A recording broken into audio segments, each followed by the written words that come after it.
Welcome to Let's Hear It. Let's Hear It is a podcast for and about the field of foundation and nonprofit communications, produced by its two co-hosts, Eric Brown and Kirk Brown.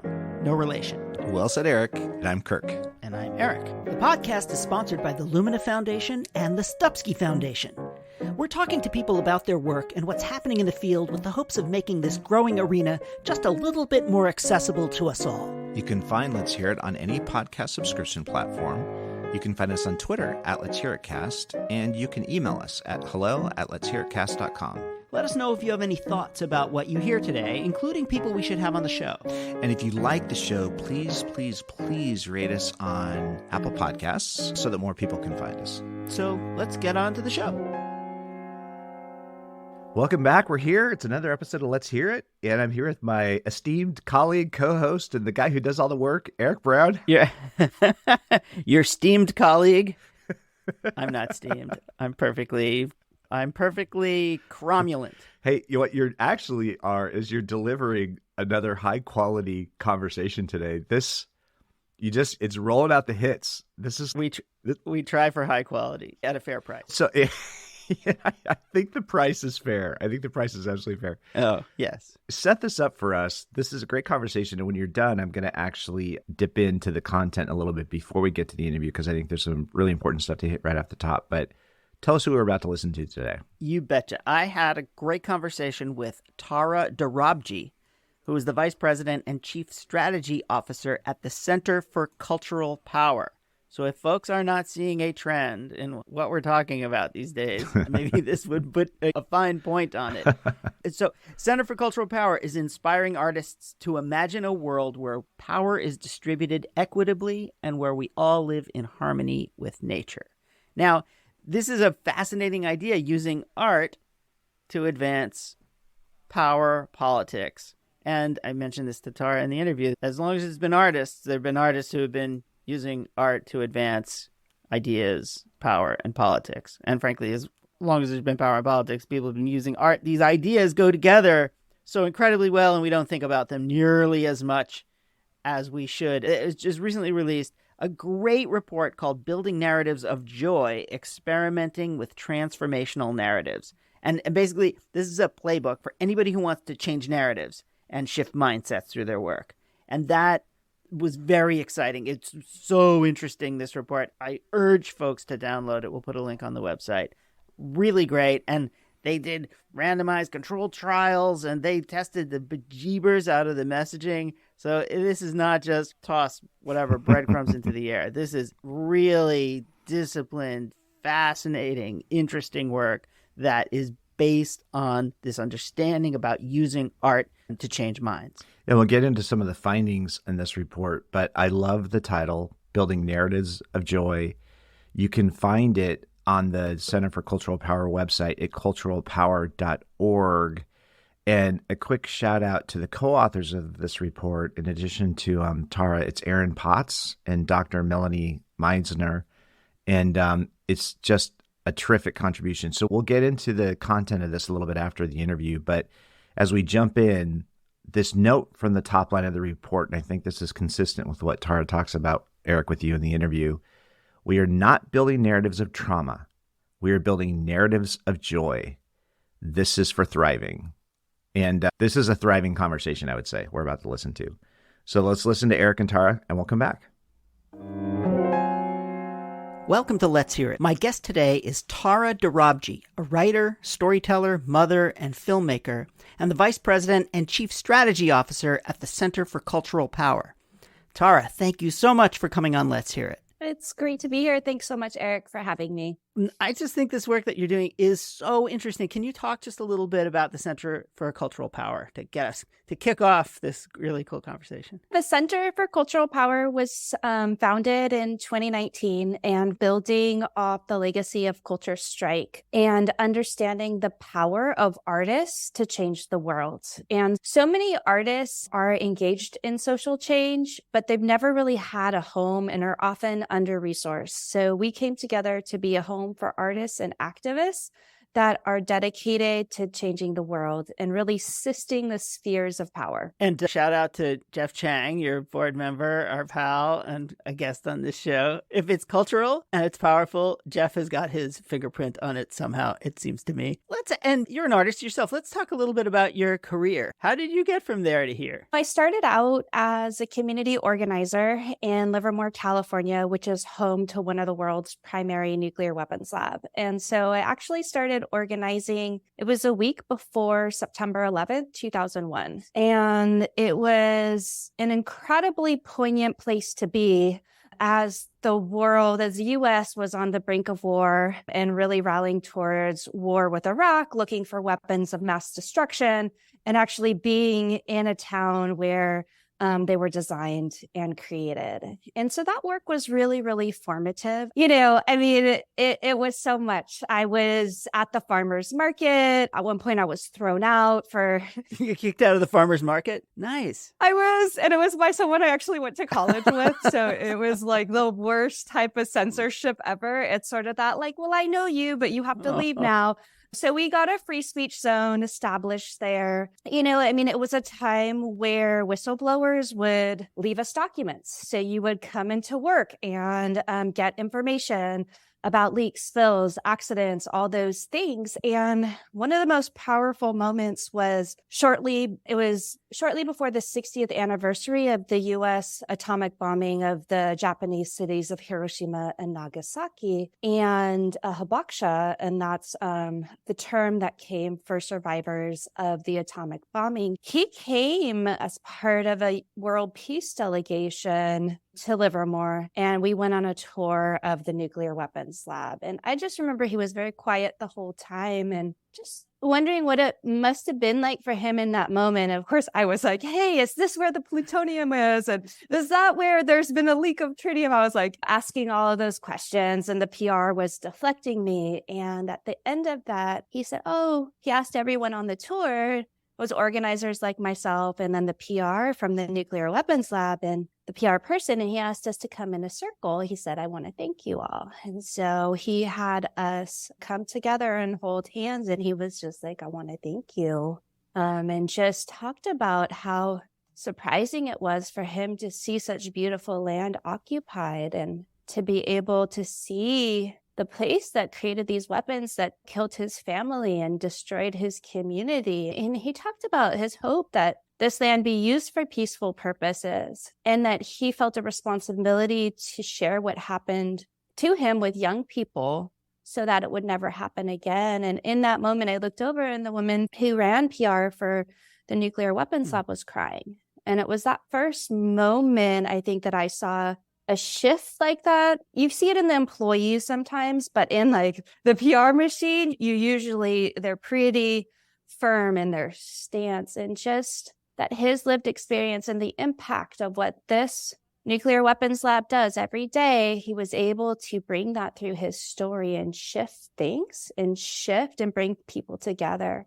And so that was a moment where I really saw that power. And I ended up doing an interview with him right there, not with very good audio recording material, but I did the best I could, and then spliced it together with music. And I think that was one of sort of my first moves as an artist activist, where I saw that power of the story and the need to amplify and bring that to different audiences. And then, like, how do you make it so that you can reach and engage diverse audiences? So I brought in the music because that's what humans go to, and the power of art to bring us together. I'd say both in the power to grieve, to be in celebration and joy as a community, and then to push us and see and understand new ways. It's what I come back to in my hardest moments and also my most beautiful moments. It's a great story. And it's what you're doing. It's called the Center for Cultural Power. So we're talking about power, and power is in the context of politics and decision making and who gets to decide. And I think about this. I worked in politics a long time ago, and it occurs to me that there's been political art for as long as there's been politics and as long as there's been art. But it always seems to me that it's considered almost a fringe approach to power building. Most of what, in terms of power building, is people speaking, they're using statistics and logic and a teeny tiny part of your brain. and not connecting to that emotional story that you just told, in which you were able to persuade somebody at least to see an issue from a slightly different perspective. Why do you think that art has been given such a kind of a short shrift in terms of how do we build political power? How do we reach our audiences? What is it about our animal brains that doesn't put a priority on that? In some ways, it's a deliberate deconstruction of power. How do you colonize and control people? Language. We're speaking in English, and we have that acquisition early on. And we're both in Ohlone land right now. Yes, we are. When I was a kid, we were told that like the Indians, that was the term when I was a child, did not exist other than in my storybook, and there was no imprint, right? So we've made some shifts culturally in recognizing. And so I do think that in different communities, when you look at how to control disinvestment in cultural spheres is going to be a deliberate tactic. Controlling culture, controlling art, controlling how communities connect to spiritual ways is part of systems of dominations, right? And so then we live in the fragments of that in very deliberate ways. And you see different, right? So like in Cuba, there's been major investment in the arts as a form of cultural resistance, but it's state controlled then, right? So while there's deep investment, maybe in some ways the artistic freedom can be very excellent in areas and more challenging in others, right? Because of how it's funded and how it's resourced. So I do think that there's some systematic, large-scale hegemonic control over arts and culture. Now, within our movements, I mean, and I've done a fair amount of work in deeply militarized zones. I've done some storytelling in Kashmir, which is one of the most densely militarized places on earth, occupied by India, which is, my dad's a migrant from India. And so when you're working under those types of conditions, the very existence is resistance. Cultural practice, preservation, languages, the language by not only how you express your community, but how you allow even a space. So the space to exist, practice your own language, those types of things become at the center of what folks want to control and take away. But what you're talking about ultimately is shift in worldviews that allow different type of more egalitarian political systems, shifts in economic systems that are more generative and regenerative. But then we have to shift our worldviews, right? From domination to ones of more collaboration, empathy, interdependence. And so it is very strategic to look at cultural interventions, but how to do it in a way that comes from the roots, but can also have values alignment is something that takes rigor, patience, and a lot of humility. We've been talking about narrative shift on this show since forever. And I'm still learning, let's just say I'm still getting nuanced understanding about what narrative shift is. But if it is changing mindsets and helping people and basically changing the default story that your brain goes to when they think about an issue, an obvious way to do it is to use a medium that goes around the brain and goes straight to the heart. And art feels to me like that is the medium that does that. That is what it's there for. And it feels to me like that's such an obvious thing that we forget to do. We often talk about what do you want your audience to know, feel, and do, for example, in just any kind of communication.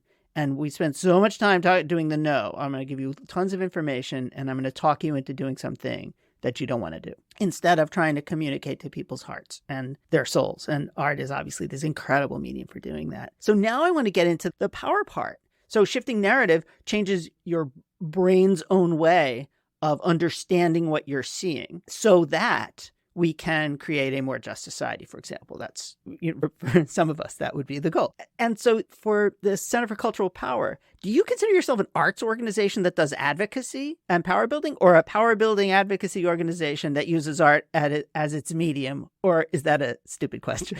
No, we could sit around a table and discuss that with rigor, enthusiasm, and joy. Yeah, so no, the nuance of it is really important. I would say at the heart, we are artists, creators, artist disruptors who believe in the power of art to change the world.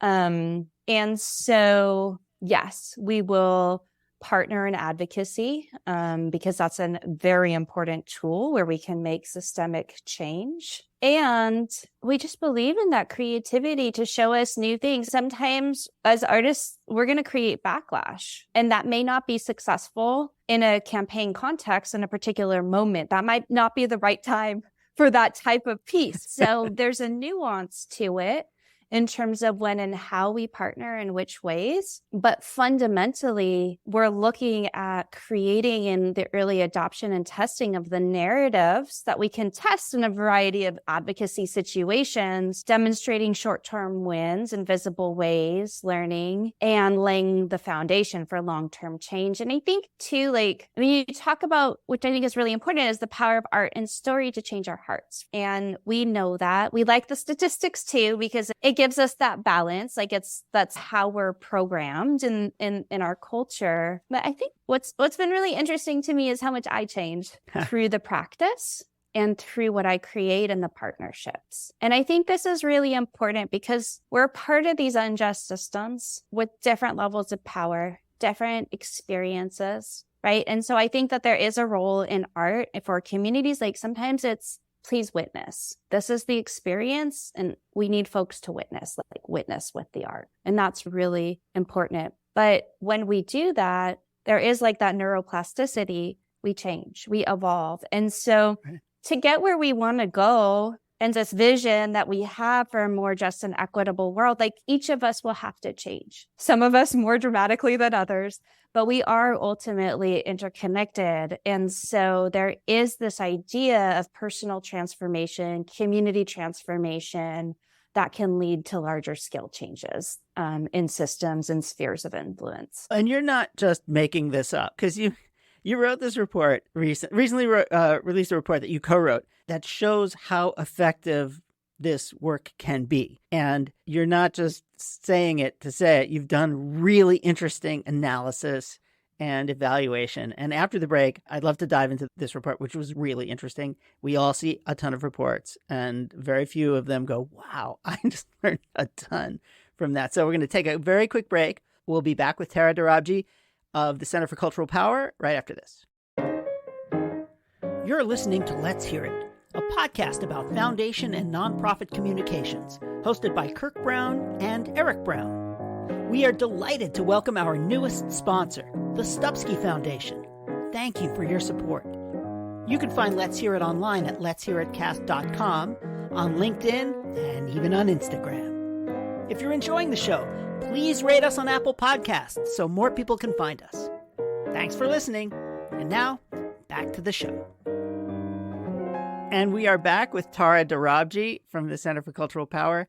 And right before the break, I just started talking about this report that you recently released called Building Narratives of Joy, Experimenting with Transformational Narratives. And as I said, you weren't just fooling around when you say that you have an approach. You actually did serious evaluation about whether a variety of campaigns that you were conducting were effective. But not only that, as you went along, you tested messages, you did randomized control trials, you did all that stuff that, frankly, some of the program officers at foundations would like to see, but not, I'm sure that's not why you did it. But that kind of the analytical sorts will say, yeah, but is this really effective? You actually did it. And it's really interesting. I really urge people to download it. We'll put a link on our website. Can you talk about what you learned throughout that process and how, I think maybe almost as importantly, how you adapted as you went based on what you were finding through this very rigorous approach? Yeah, absolutely. And just want to give a shout out to my co-authors, Dr. Melanie Meinzer and Erin Potts, and the whole team at the Center for Cultural Power, and our partners in the community and the artists that brought all the work to life. It was a real joy to work on this project and really learn together, because we really bring a flexible structure to our work.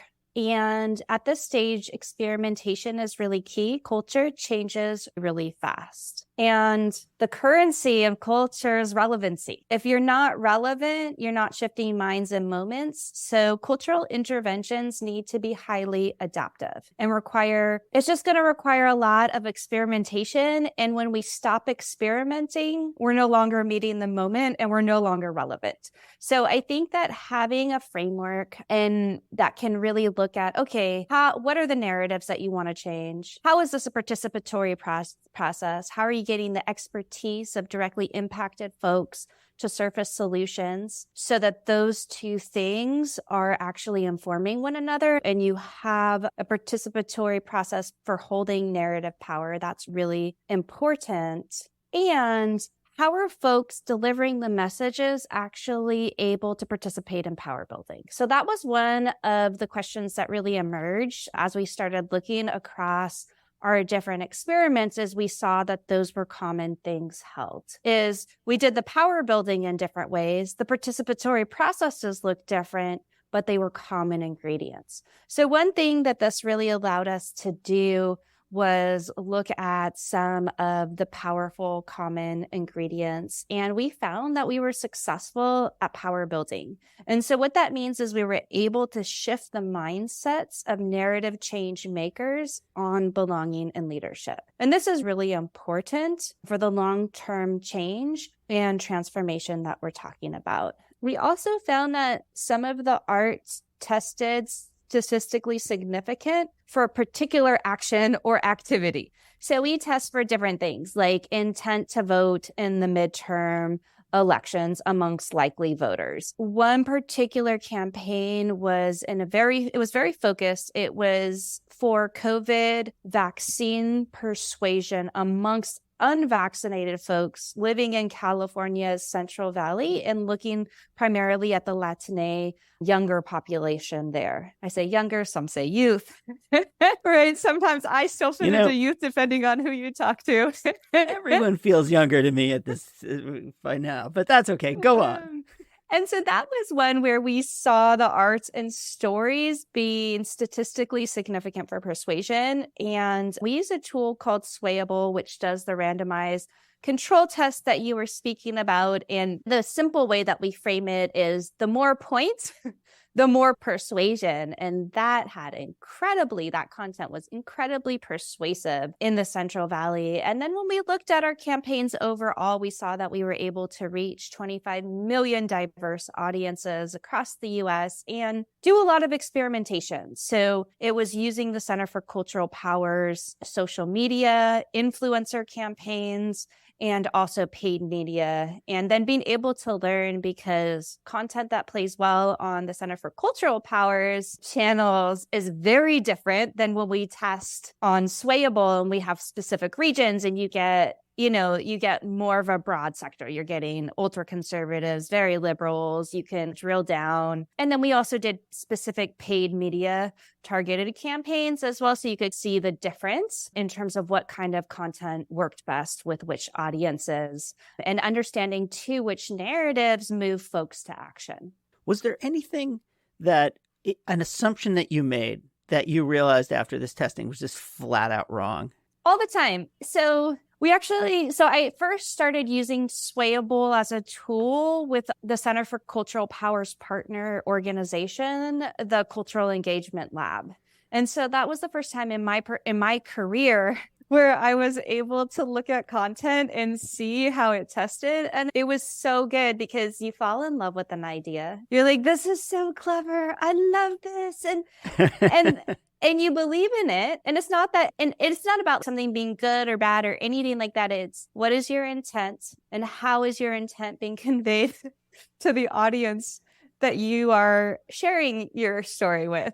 And so what you find out is the intent doesn't always match. And so that's sometimes something that you love doesn't play well with an audience. And so we learn a lot. I think one of the interesting sort of mythologies that I see the data pushing up against, and I've seen this through a lot of different tests on a lot of different issues, is the idea that people respond to themselves. So that like I, as a daughter of migrants, mixed identity, will respond to someone that mirrors me demographically. And what we find is people respond to diverse characters, but it doesn't necessarily mirror their own identity.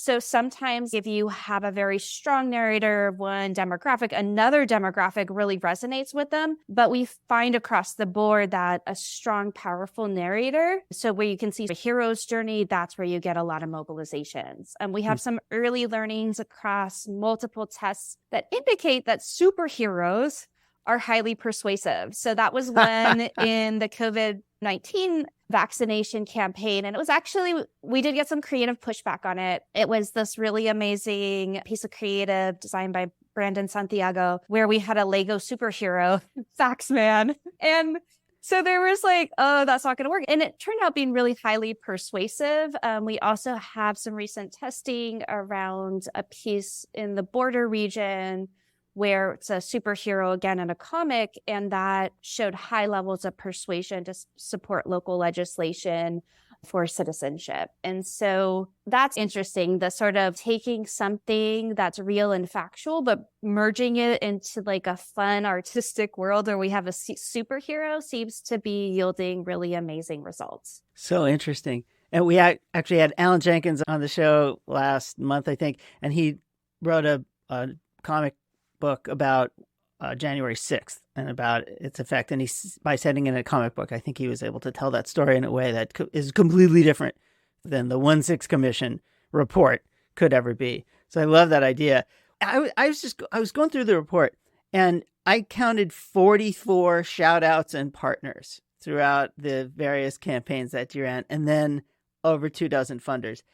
How do you work with how are you able to navigate all those partnerships? Because you say obviously that you learn a lot from those folks, but that seems tricky. Partnering, collaboration is hard. It's maybe the only good way to do things, but it's almost impossible. Can you talk a little bit about your partnering strategy?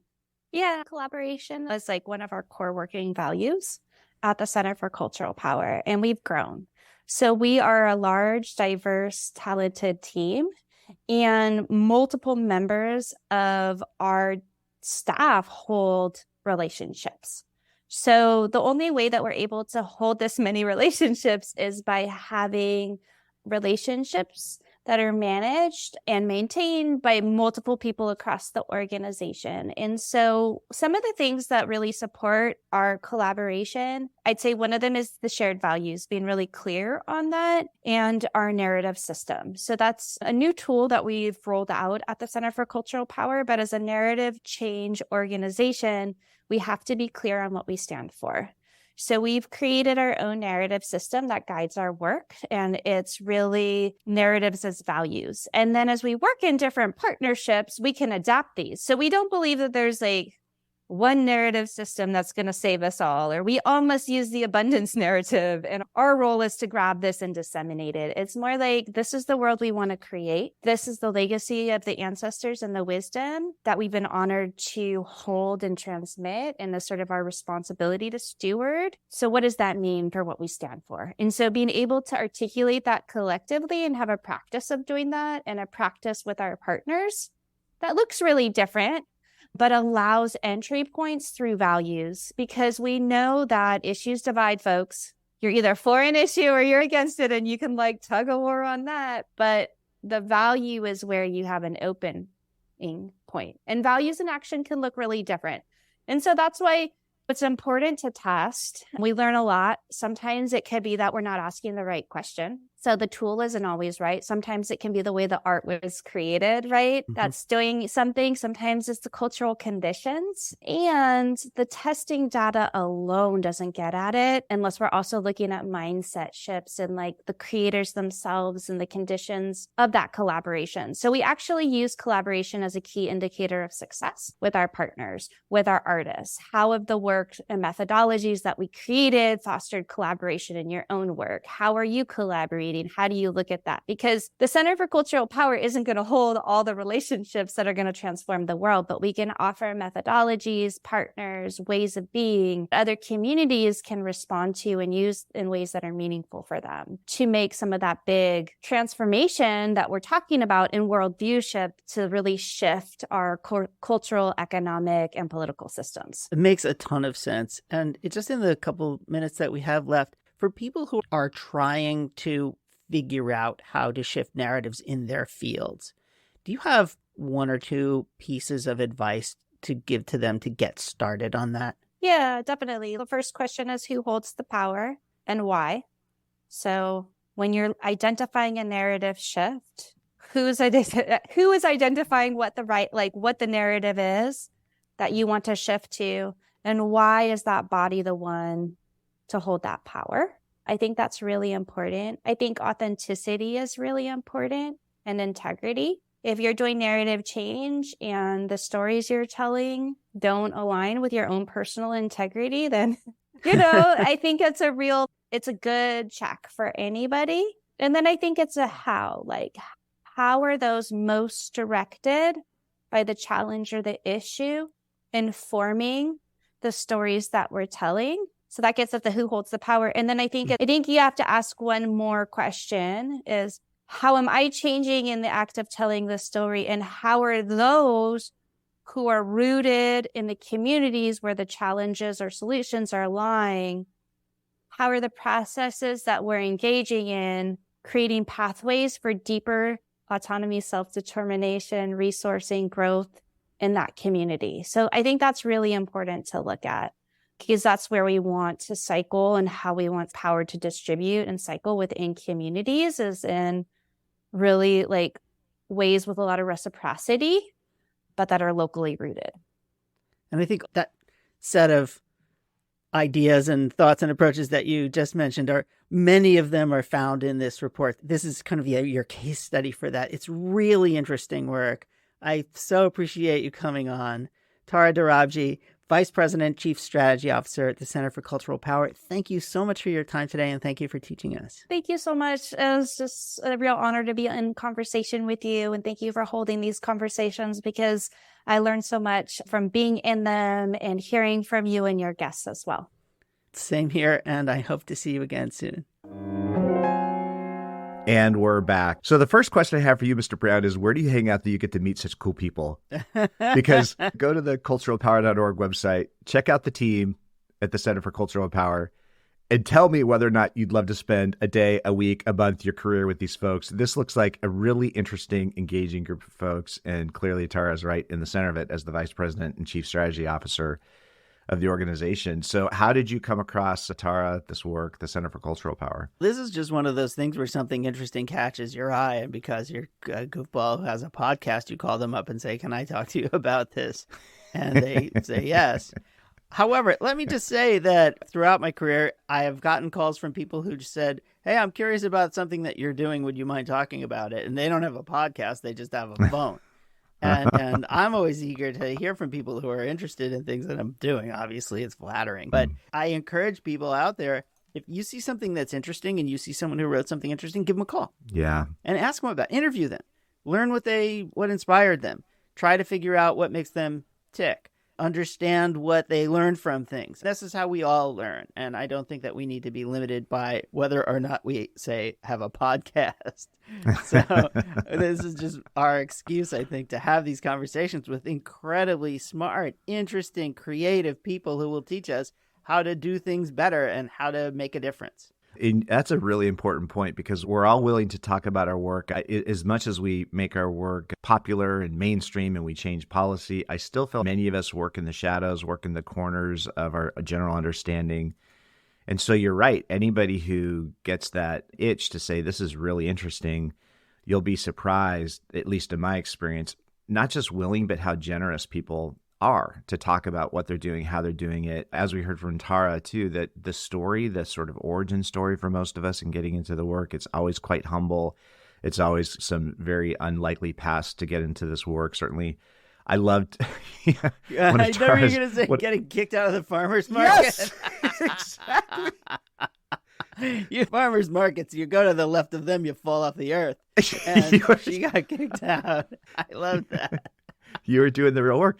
But then she tells the story. She's doing this work around a nuclear weapons lab and bringing somebody to do a site tour that had been at the effect of that horrific destructive capacity that comes out of that lab, and seeing how that first-person experience changed minds, changed mindsets. What a terrific way to get started into the work. Wow. What a thoughtful contributor to this whole conversation. Yeah, I was blown away. So I love our field, Yeah. Kirk, because it takes all kinds and it takes all approaches. And the idea about using art, we've been talking about this since the very beginning, which is that, yeah, fine, data can be useful to you, but being able to affect somebody through stories and art and going around their normal kind of whatever you want to call it, brain computing capacity and going straight to their heart is this incredible way of changing how we look at things. And I think that at its core is what they're trying to do. They are using art to change the way we look at things so that we look at them from a different perspective. And as Trabian Shorter says, it changes your brain chemistry. I think it even changes your brain shape. Then that has long-term effects because once you look at it in a different way, it's very difficult to unlook at it. And I think we are seeing all sorts of issues from a new perspective in the last several years. Certainly issues on race, on privilege, on, I don't know, who we are as a culture and what we're going to do about it. And I think that's fabulous. And she is helping to unlock some of that for folks. And not only that, and I said in the open, the way that they went about this project and how they're doing message testing and how they're applying a rigor. It's not just tell a better story and hope that the world will beat a path to your door. It's understanding what a better story does, understanding how people hear it, which kind of people hear it. And if it's not heard, I've always said, it's not your audience's fault if they go uncommunicated with. We have to speak to people in ways that they're going to understand, that they're going to hear, they're going to respond to. And then once you have that attention, then you take advantage of it and you tell important stories, you engage with them in areas of common interest, you find where you hold values in common and you speak in that place. It's not enough just to yell at people and preach at them. It's another way entirely, or it's just another thing entirely to engage at that level so that we are truly able to communicate, so we are able to be heard, we're able to share the things that we care about. And that story about the Japanese man who made the nuclear lady cry is a perfect example. So that work is so interesting, really cool. Well, let's reflect on how new this organization really is. So the Center for Cultural Power gets born in 2020. And as we talk about this, let's also do a shout out to Fabiana Rodriguez, who leads this whole effort, and to think about the amount of work that they've completed over the last 3 years. We're talking about in the Building Narratives of Joy report, this is their look back on the impact of campaigns. Right. And within 3 years, they already can assemble this evidence-based approach to understanding the impact of the campaigns. And we definitely have to talk about some of the findings of the report. But one of the things that I saw in terms of the Center for Cultural Power reflecting back on their impact, one of the data points they pulled forward that I thought was so interesting, among all of the things that they're doing, they've actually generated stipends for people to work at the border and to do in terms of their border narrative project. And this is always something I've thought about in the field of communication support, capacity building, the assistance we're trying to provide, the both and required. So you have to provide this expert resource. So you have to be a service provider. So people want to work with you because you have to do that the right way. You have to show the right competency. But I've always felt like the and there is, and if you could come with actual, not just human resources, not just the talent, the skill set, but if you could actually bring dollars to the conversation to help people get stuff done, it feels like that rounds out the story of the capacity you're trying to provide. And it seems like the Center for Cultural Power is actually embedding that in terms of how they approach the work. And again, for an organization that's 3 years old, now granted, they come out of Culture Strike. Jeff Chang is in the background. Jeff is everywhere. He's like Elvis. Yeah. But what do you think about that piece, that both and in terms of the work? Like they're studying the work, they're creating impactful and interesting work, they're serving in the field as supporters, but they're actually also bringing dollars to the equation. They're actually able to support others in the work that they're trying to do. And this is also, I don't know whether it's a challenge to funders, but it's a challenge to funders that if you're funding, if you want to fund narrative shift, you have to fund it. You actually have to ensure that there's people out there that can do it. So that's one of these things that it's not enough. Again, it's not enough just to put the messages out there. You have to have folks who are doing it on a regular basis, who are doing it in the places where your audiences are.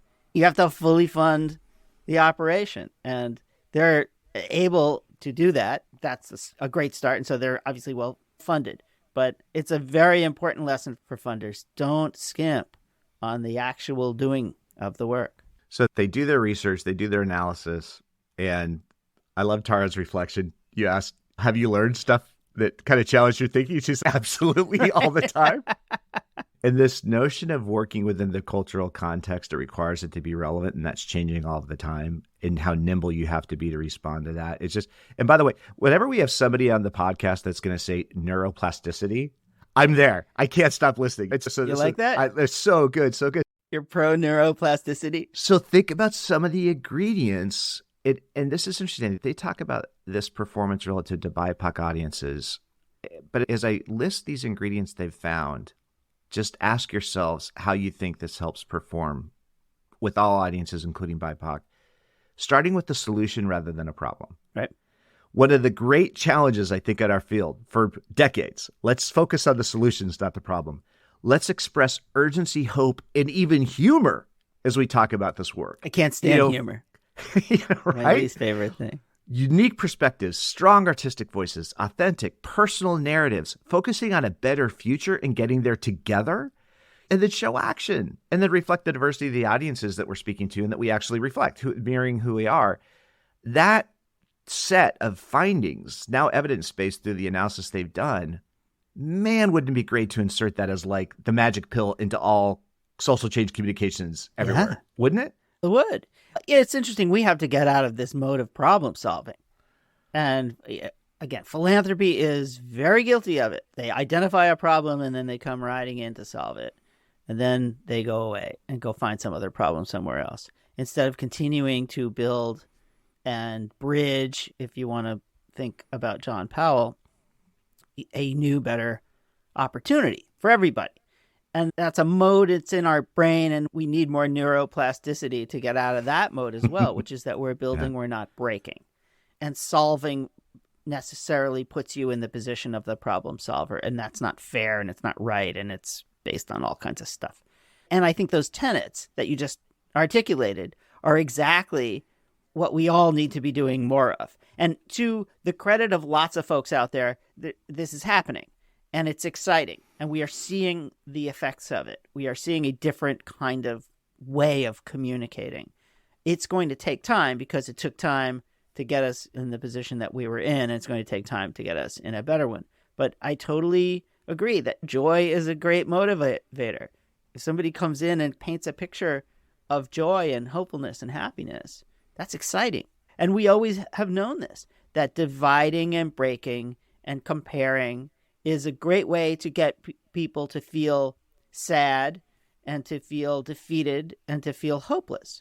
And that's what the other side with a big O and a big T is good at, because that's their strategy, is to make you feel hopeless and confused and, oh, there's nothing we can do about climate change. And, oh, all those homeless people, forget about them. They're not useful. So don't worry or don't think about it, or it's the Democrats' fault for the fact that kind of stuff. It's very easy to break. It's very hard to build. And that's why it's so much harder to come out with these positive messages. But I do believe they work. And I do believe that over time they will be successful.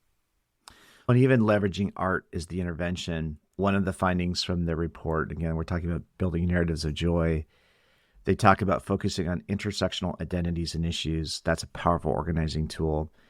And because it mirrors people's lived experiences. And I was even thinking about intersectionality in kind of an interesting ways, because like back in the day, you'd say, I work on climate change, you work on art. You know, I'm working on an issue. I'm solving an engineering problem. This is just art. And to have analysis behind what the work here is that says, actually, this is how you bring people forward to vote in a midterm. Right. This is how you actually bring people into action, real action in their lives. This is the intersection of art, policy, and power, and having a clear definition for what that looks like at the Center for Cultural Power.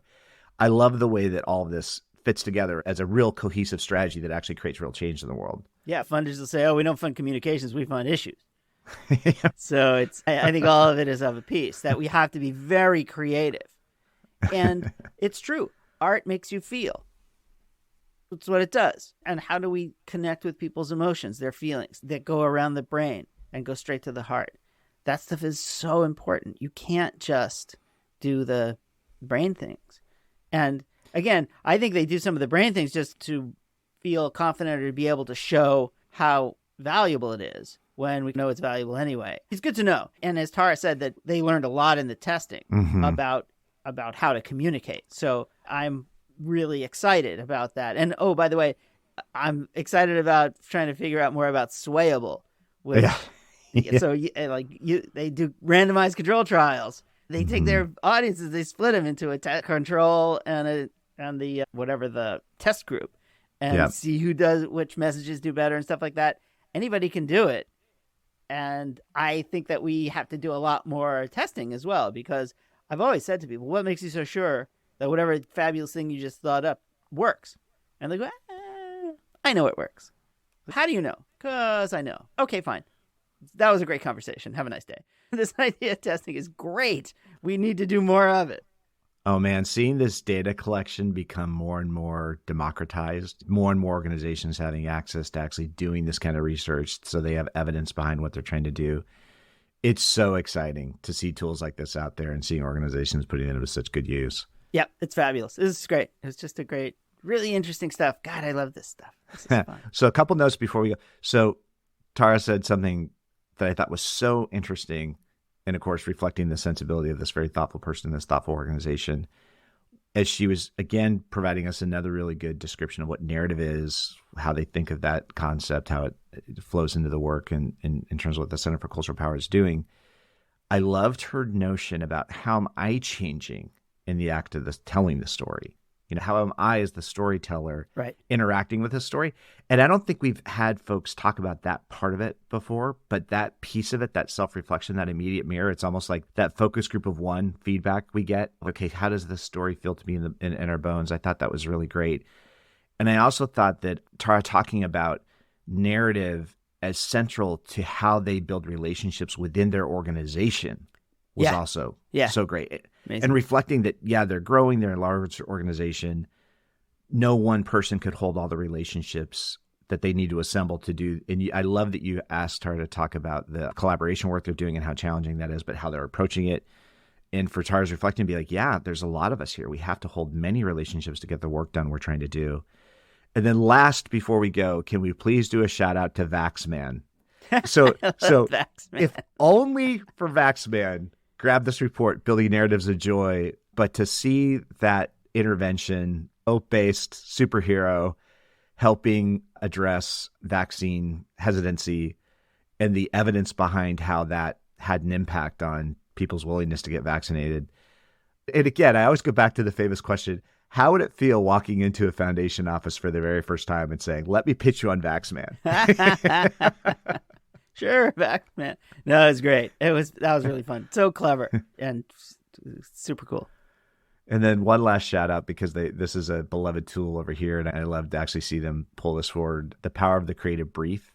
It's funny, like we really have learned you have to have some bridge. You have to have some tool that takes you from the plan to the tactic, that brings the strategy into implementation. Right. That creative brief process is so important. And then I love the question that the Center for Cultural Power asks, can we make art from this? You know, so whatever the creative brief is, can we make art? And again, just so exciting to see how these tools are being folded into this really thorough strategic framework for how you support change. Totally agree. That was a really great conversation, and I'm so excited about their work. So this is the Center for Cultural Power. Again, you can find them. And don't you wonder how it's possible that the URL culturalpower.org was still available in 2020? It's a funny world. But grab the report. It's Building Narratives of Joy.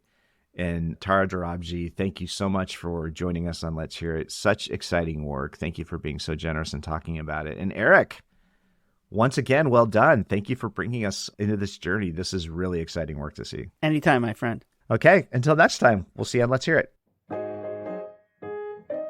Okay, everybody, that's it for this episode. Please let us know if you have any thoughts about what you heard today or people we should have on this show, and that definitely includes yourself. And we'd like to thank John Ali, the tuneful and inspiring composer of our theme music. Our sponsors, the Stupsky Foundation and the Lumina Foundation. And please check out Lumina's terrific podcast, Today's students, tomorrow's talent, and you can find that at luminafoundation.org. We certainly thank today's guest, and of course, all of you. And most importantly, thank you, Mr. Brown. Oh, no. Thank you, Mr. Brown. Okay, everybody. Till next time. Let's hear it.